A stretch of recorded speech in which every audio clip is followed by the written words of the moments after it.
Bueno,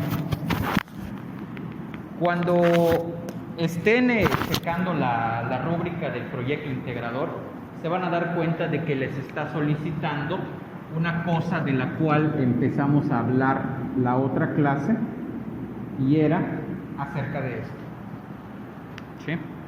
Habíamos hablado acerca de que el fanfic es una manera novedosa, de un estilo, un género de escritura diferente que tiene como objetivo central empezar a romper con el monopolio editorial por un lado, pero también tiene la intencionalidad de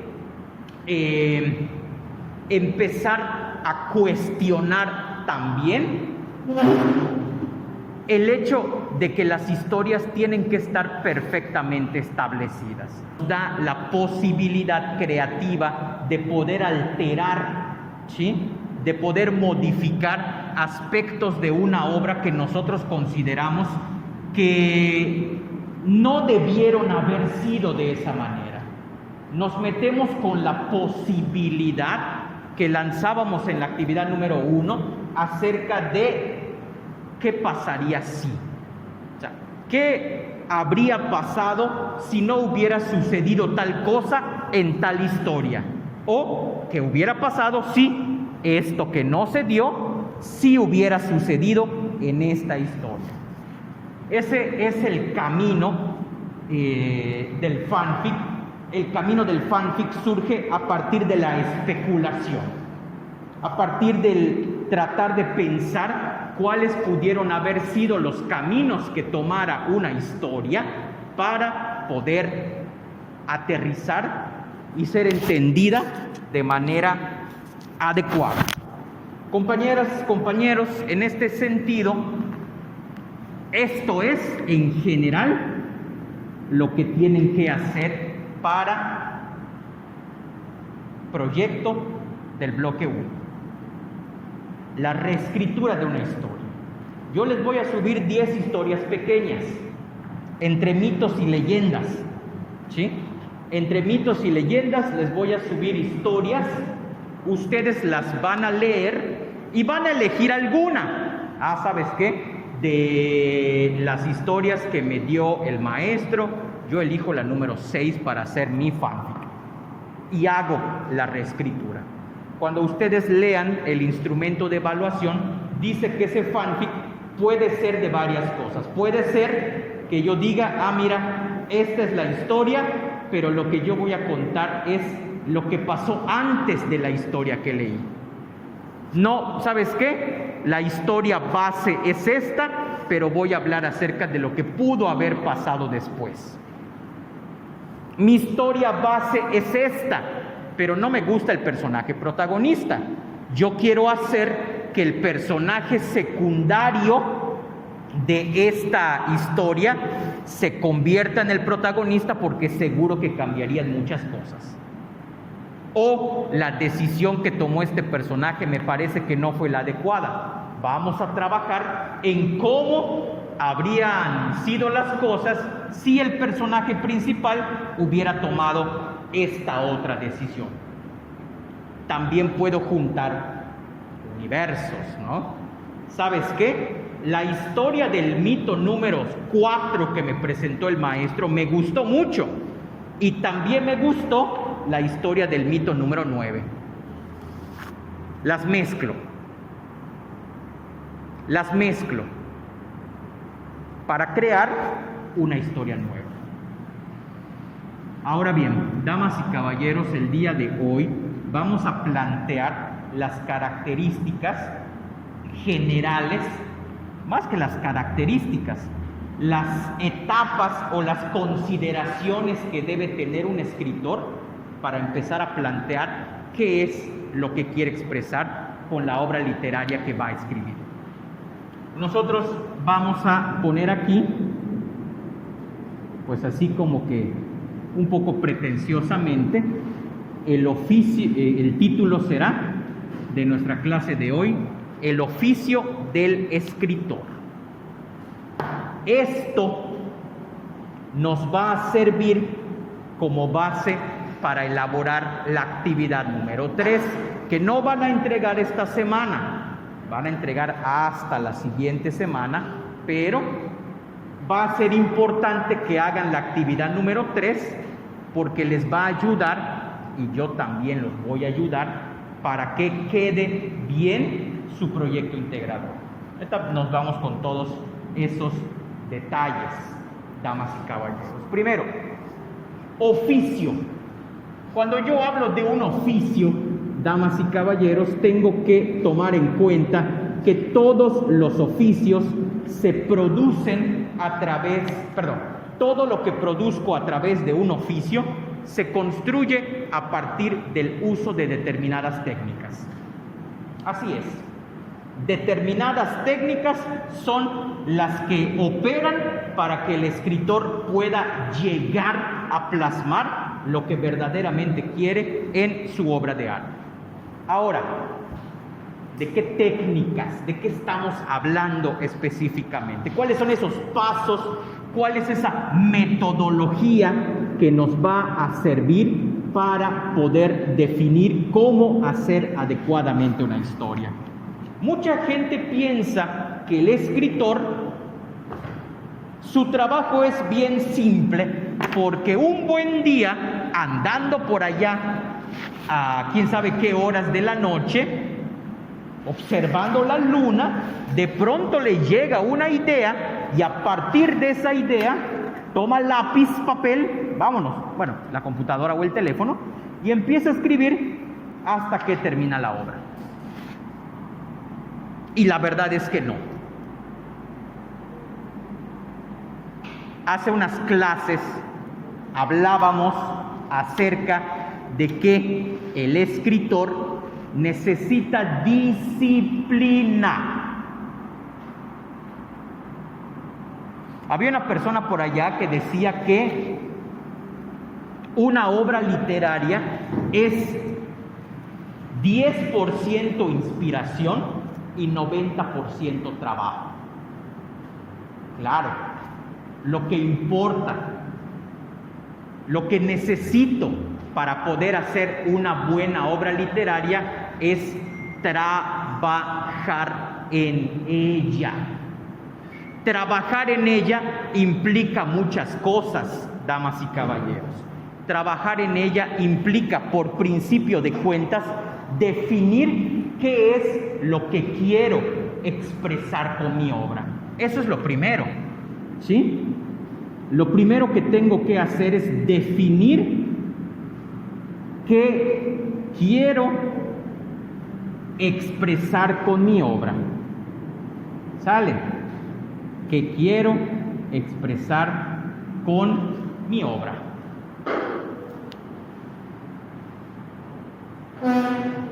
Quiero hablar acerca de cómo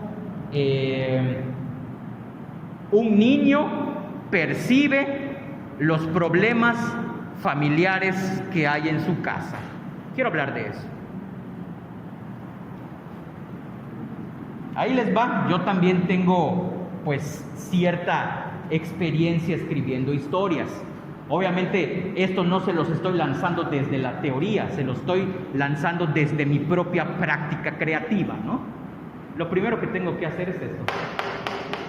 ¿Qué quiero expresar? Incluso yo les podría decir que antes de esto antes de este primer paso, puede haber otro. Y ese paso es definir qué historia o evento quiero contar. Mucha gente piensa que las historias literarias tienen que ser completamente nuevas, ser 100% originales. El único problema, compañeras y compañeros, es que el ser humano a lo largo de sus 8,000 o 10,000 años de historia ya habló absolutamente de todas las cosas que hay. Todavía hay gente que dice, tengo una historia súper original acerca del amor en adolescentes. Está bien chida. Alguien ya la escribió. Y a lo mejor la escribió 3,000 años antes que tú. Ahí tienen, por ejemplo, el caso de Romeo y Julieta. Chavos de la edad de ustedes, que se enamoran y se mueren. Así sintetizamos el argumento, ¿no?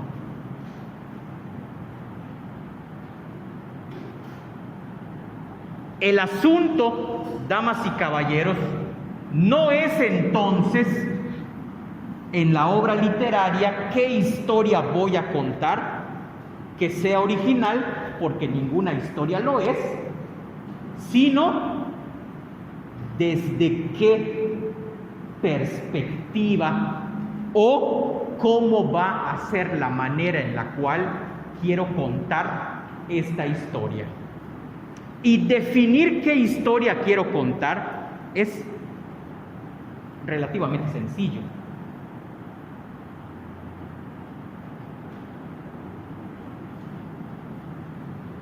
Yo les decía para la actividad número 1, elijan un evento que haya sido importante en sus vidas. Pero también hay eventos que normalmente para una persona pasarían desapercibidos, pero podemos construir una historia bien chida a partir de ello. Yo por allá tengo un cuento de una niña, 6, 7 años, que empieza a hablar acerca de lo importante que es el pan dulce en sus vidas. Sí, de esos panaderos que van, alzan y el pan dulce, porque en su casa todo es triste. Mamá llora, el hermanito llora, la abuela dice que no le gusta la sal en la comida, o sea, asociando la cuestión del llanto con la sal. Y como es un entorno muy salado, pues el pan dulce se presenta como un símbolo de la felicidad pasajera que esa niña quiere. ¿De dónde surgió la historia, maestro? Me encanta el pan dulce, me encanta. Pasa un panadero aquí, le compro 3 o 4 para mí nada más. De ahí sale. No es que tenga una hija que le encante el pan dulce, yo no tengo hijas, tengo 2 hijos, varones. Y obviamente su perspectiva de vida no puede ser igual que la de una niña de 6, 7 años, no la misma.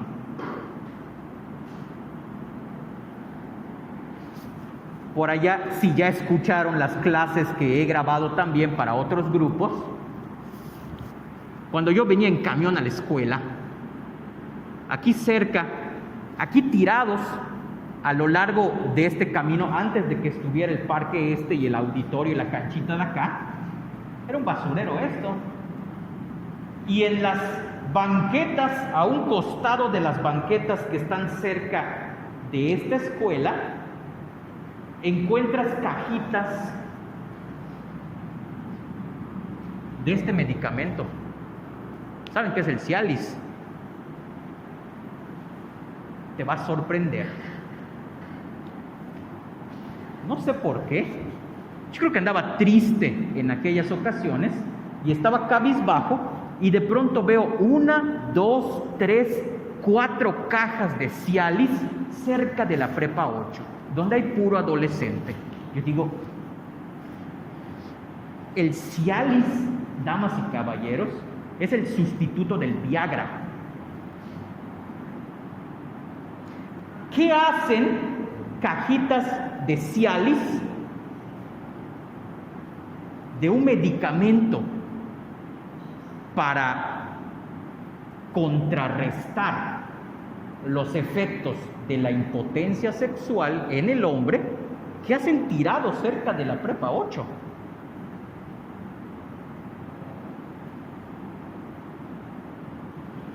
¿Qué se imaginan? ¿Creen que por aquí viven muchos abuelitos y vinieron a tirar las cajas aquí, cerca de la prepa 8? ¿Quién lo está tomando? ¿Quiénes lo están tomando? ¿Quiénes? Obviamente yo no lo sé.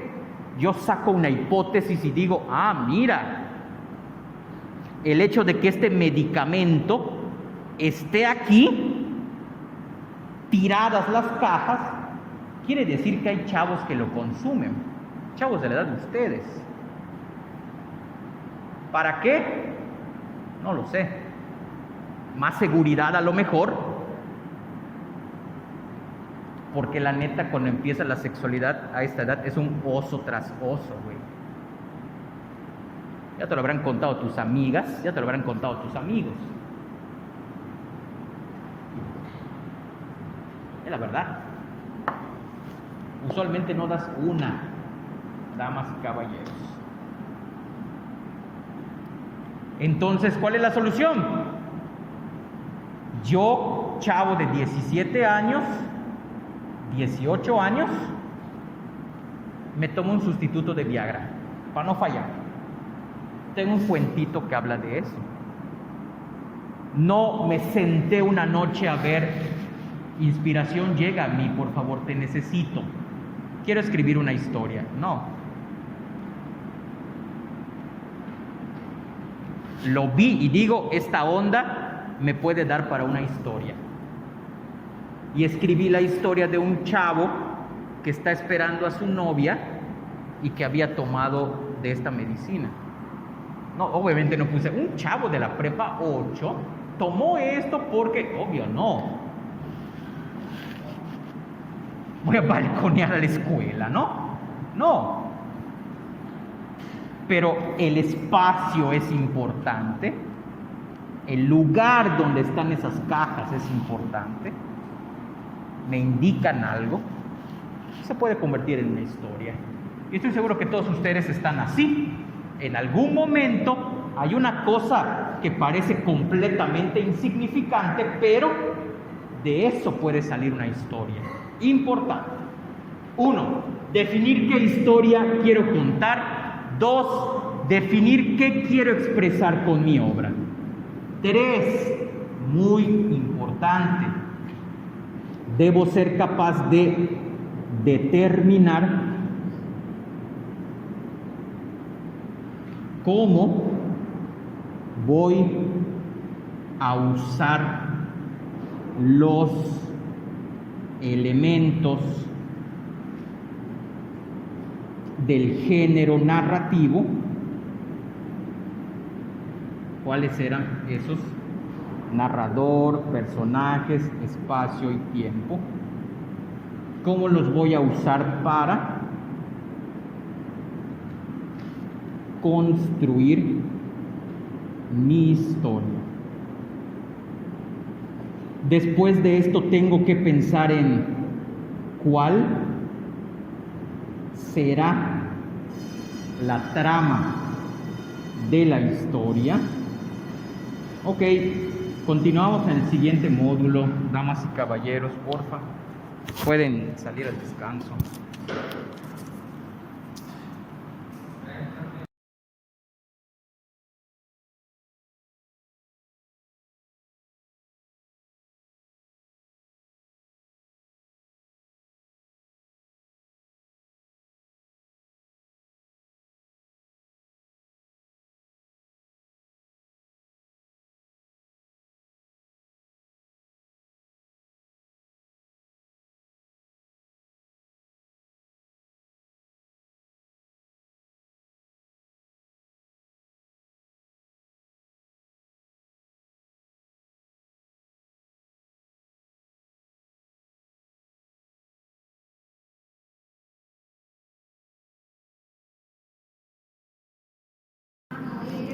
Bueno, retomamos lo que estábamos viendo antes del descanso.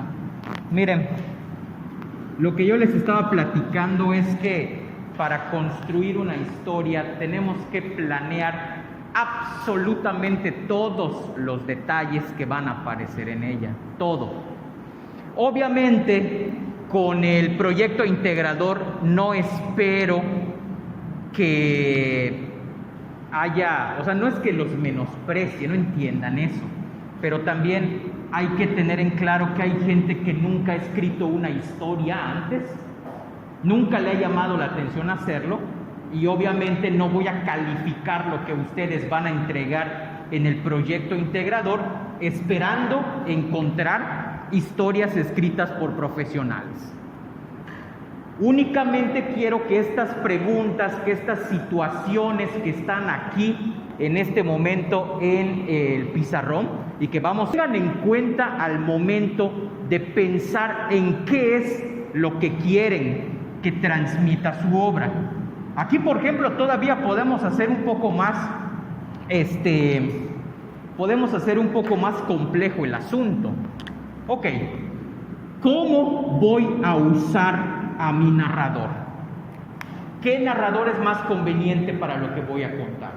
Si yo quiero contar, por ejemplo, una historia en la cual el protagonista sea un huérfano y lo que pasa dentro de la casa donde lo cuidan, no sé cómo se llaman, orfanatos, ¿qué tipo de narrador sería más conveniente para impactar a mi lector? Que me digan. Primera persona, tercera, segunda, me dicen primera. Claro, sería más impactante contarlo de esa manera. Ya tengo a mi personaje. ¿Qué características puede tener un personaje que vive en un orfanato? ¿Creen que está feliz? ¿Creen que está triste? ¿Se molesta mucho? ¿Cómo podrían ser las características de una persona, de un chavo, de un niño que vive en un orfanato? Aburridos, tristes. Depende, me dicen. Puede ser que alguien, o sea, ¿y cómo es ese personaje? Ah, mira, es que ya lo agarraron 2 familias adoptivas antes, pero en ninguna pudo quedarse. ¿Cómo se va a sentir una persona así? Mal. Si me siento mal, puede ser que empiece a sentir envidia por los niños que sí se van y no regresan. Eso va a llevar al personaje a pensar, ¿qué estoy haciendo mal? Y quizá al no poder contestarse esa pregunta, mi personaje entre en una etapa de frustración permanente consigo mismo. Y si pasa eso, cuando estamos frustrados, usualmente descargamos nuestra ira, nuestra molestia contra las personas que están cercanas a nosotros, o siempre estamos de mal humor. Entonces tengo que determinar al personaje. El espacio, ¿sí? Acuérdense, el espacio también determina las acciones e incluso la manera de sentir y la manera de pensar de un personaje. ¿Cómo se va a sentir mi personaje dentro del orfanato? ¿Cómo se va a sentir mi personaje fuera de él cuando una familia lo adopta? ¿Cómo se va a sentir cuando regrese al orfanato? O sea, todo eso es jugar con la psicología del personaje, pero tomando en cuenta el espacio, ¿sí? El lugar donde, o los lugares donde la acción de mi historia se desenvuelve. Y finalmente, damas y caballeros, el tiempo. ¿Cómo me convendría más contar esta historia? ¿La quiero contar en pasado? ¿La quiero contar en presente? ¿La quiero contar dando saltos temporales? No sé si ya vieron, por ejemplo, saltos temporales. La película de Megamente, ¿la vieron algunos de ustedes? La película de Megamente. ¿Cómo empieza la película de Megamente? Megamente está cayendo. Y palabras más, palabras menos te dice, probablemente se estén preguntando por qué estoy cayendo y me voy a estampar directo con el suelo. Bueno, a continuación te lo voy a presentar. O sea, está en el presente, luego todo lo que nos cuenta la historia, casi todo lo que nos cuenta la historia, es un flashback, y luego encontramos a Megamente combatiendo con el villano, razón por la cual está cayendo al principio en la historia. ¿De cuál? ¿La de qué? Forrest Gump. Ah, claro.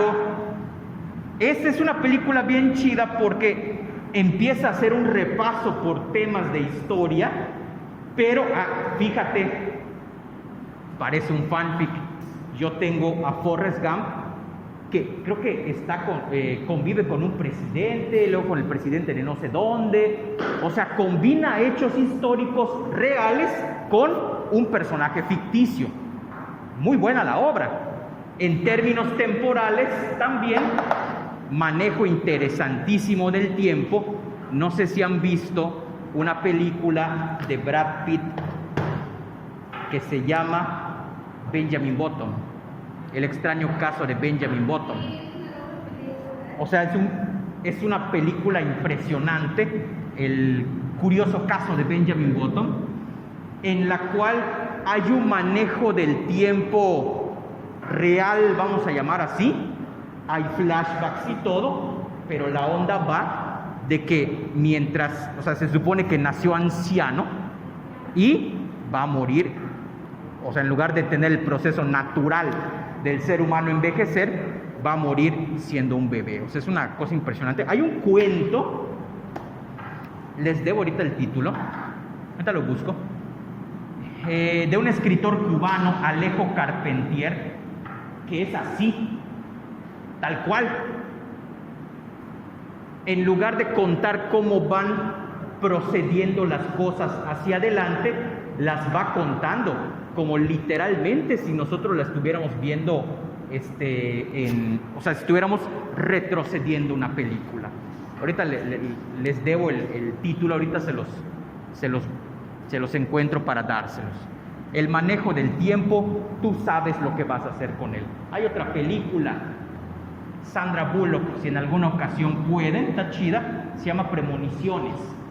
En Premoniciones, Sandra Bullock tiene en su cabeza, y luego ya no sabemos si es el presente, el pasado o el futuro.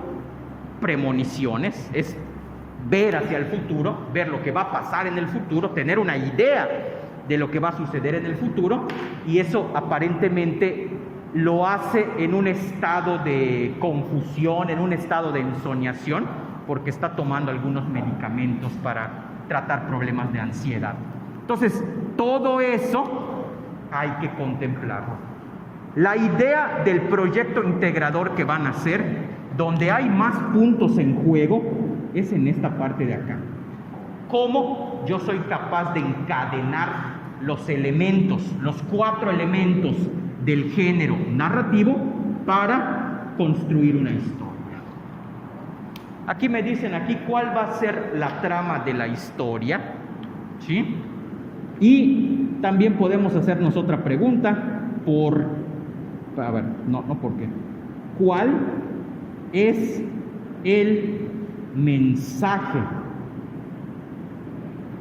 que transmite el final de mi historia?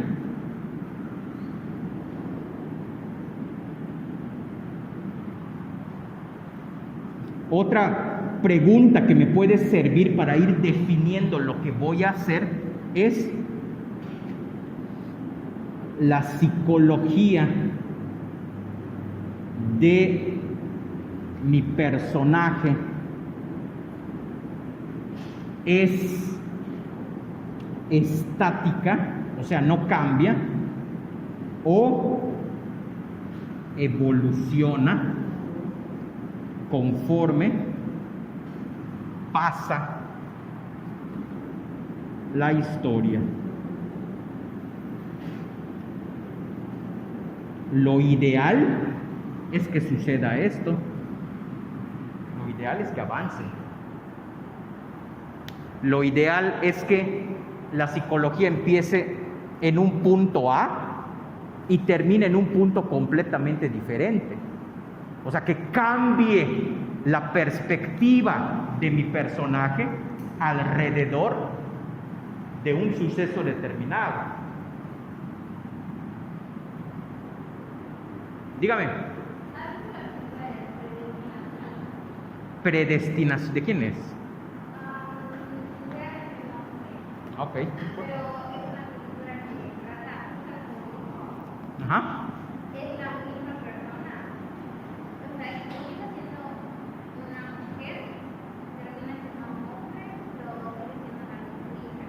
O sea, es una cosa que es la misma persona durante 3 tiempos. Como que ya en el futuro vuelve y o sea, fíjate, la voy a apuntar allá para ver. Se me hace interesante.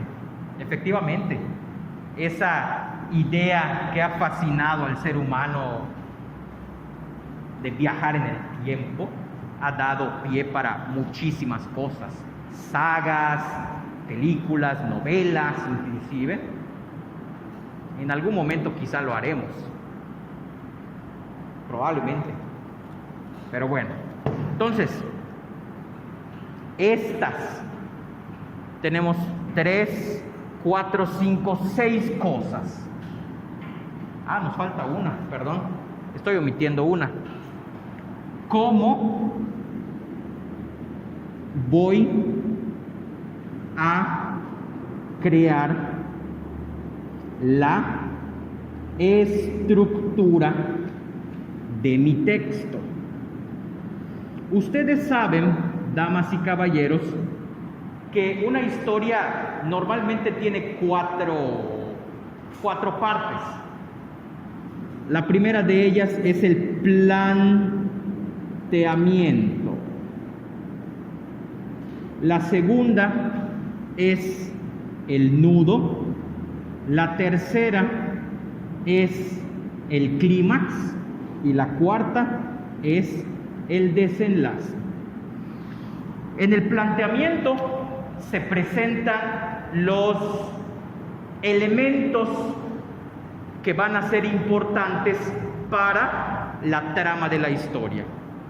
Me van a presentar a los personajes, me van a presentar el tiempo, me van a presentar el espacio.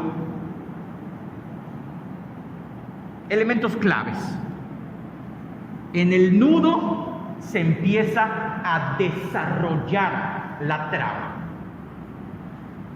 Con ustedes leí, creo que un cuento que es El hijo de Horacio Quiroga. Al principio lo leí con ustedes, no lo leí con ustedes. ¿Qué cuento leí con ustedes? Ninguno. Ajá.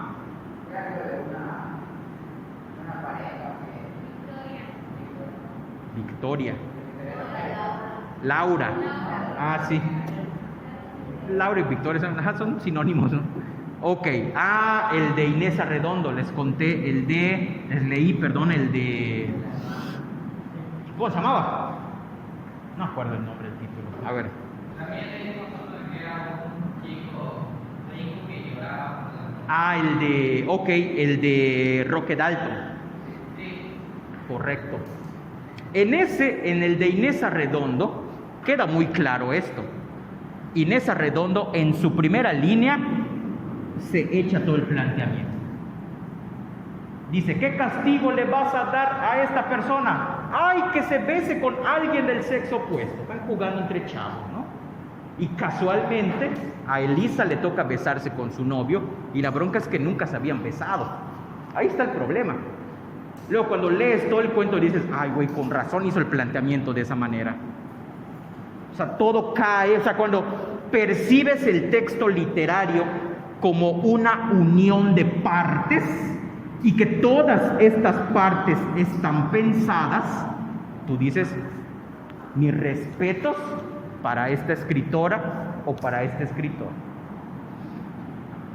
Usualmente la estructura es así, pero forzosamente tiene que ser así. yo como escritor puedo decir, mira, yo voy a empezar con mi final. Hay una novela de Gabriel García Márquez corta que se llama Crónica de una muerte anunciada. Y en Crónica de una muerte anunciada, las primeras líneas me dicen el final.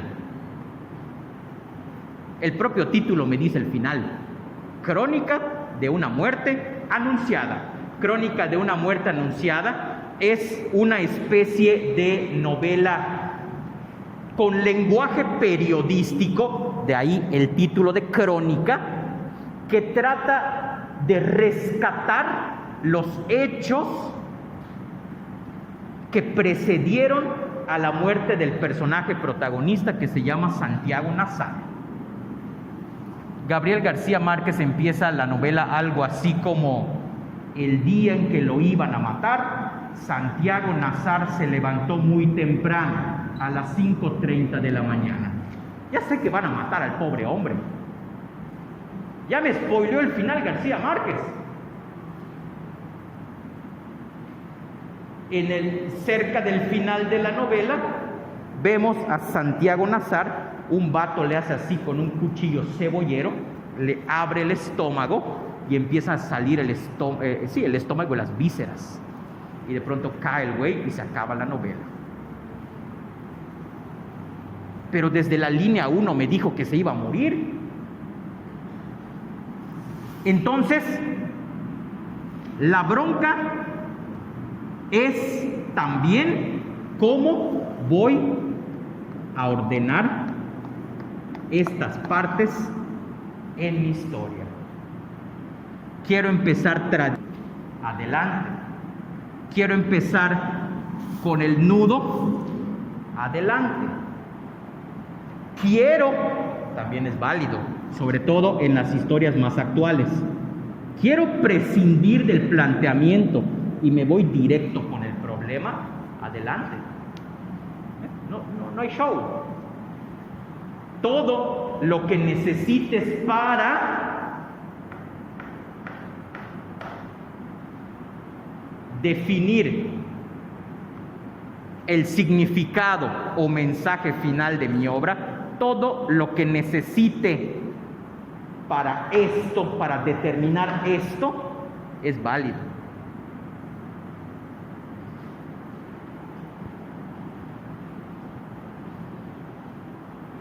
Leímos, por ejemplo, la oveja negra, ¿no?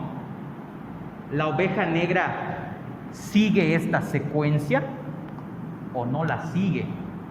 Hay un clímax en la historia de la oveja negra. Acuérdense, planteamiento, presento personajes, presento época, presento lugar donde va a pasar todo. Nudo, se empieza a desarrollar la trama o el problema. Clímax es la parte más interesante, más intensa de una historia. Y finalmente el desenlace es cuando acaba la historia. ¿Encontraron ustedes clímax en la oveja negra? Hay una parte que digas, wow, está intensa esta parte. Es un texto en ese sentido plano, porque no hay muchas emociones. Claro, ya después cuando lo analizas, te das cuenta que detrás de ese texto las emociones no están dentro del texto, sí están cuando uno las analiza. ¿Qué pasó? ¿Qué onda? Sí, adelante. Bueno, damas y caballeros, ¿alguna pregunta con lo que acabamos de ver? Seguros. Por eso me amo, porque doy muy bien mi clase, ¿no? Según eso. Bueno. ¿Qué pasó?